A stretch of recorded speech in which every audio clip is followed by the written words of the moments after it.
ফ্যাসিবাদের পতনে অনুপ্রেরণা ছিল ২১। শহীদ মিনারে শ্রদ্ধা জানাতে এসে একথা বলেন বিভিন্ন রাজনৈতিক দলের নেতারা। বিএনপির সিনিয়র যুগ্ম মহাসচিব রুহুল কবির রিজভীর মতে ২১-এর চেতনা শেখ হাসিনার পতন সহ ফ্যাসিবাদের বিরুদ্ধে লড়াইয়ের সাহস জুগিয়েছে। জনগণের জন্য মুক্ত স্বাধীন দেশ করার প্রত্যয় জানান জাতীয় নাগরিক কমিটির মুখ্য সংগঠক সার্জিস আলম। রফিকুল ইসলামের রিপোর্ট, ছবি তুলেছেন Zakir Hossain Rana. Colour expert, George sap এবং মাইল্ড অন হ্যান্ডস টেকনোলজি সমৃদ্ধ অরিক্স ক্রিস্টাল ওয়াশ আপনার লন্ড্রি এক্সপার্ট।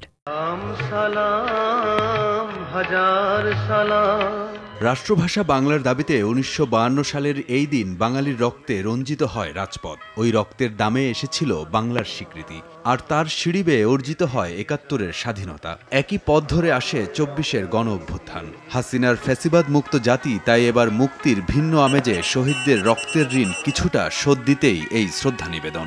মায়ের ভাষায় কথা বলাতে কেন্দ্রীয় শহীদ মিনারে প্রভাত ফেরিতে সর্বস্তরের মানুষের পাশাপাশি অংশ নেয় রাজনৈতিক দলের নেতাকর্মীরা। বিএনপির সিনিয়র যুগ্ম মহাসচিব রুহুল কবির রিজভীর নেতৃত্বে শ্রদ্ধা জানায় দলের নেতাকর্মীরা। রিজভী বলেন, বাঙালি জাতির চেতনার বাতিঘর ২১।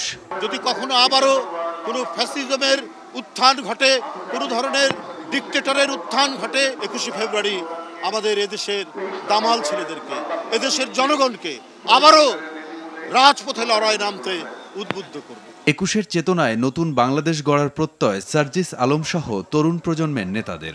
৪৭ থেকে ৫২, ৭১ থেকে ২৪ একই সূত্রে গাথা আগামীর বাংলাদেশ তরুণ প্রজন্মের নেতৃত্বে ছাত্র জনতা ঐক্যবদ্ধভাবে গড়বে।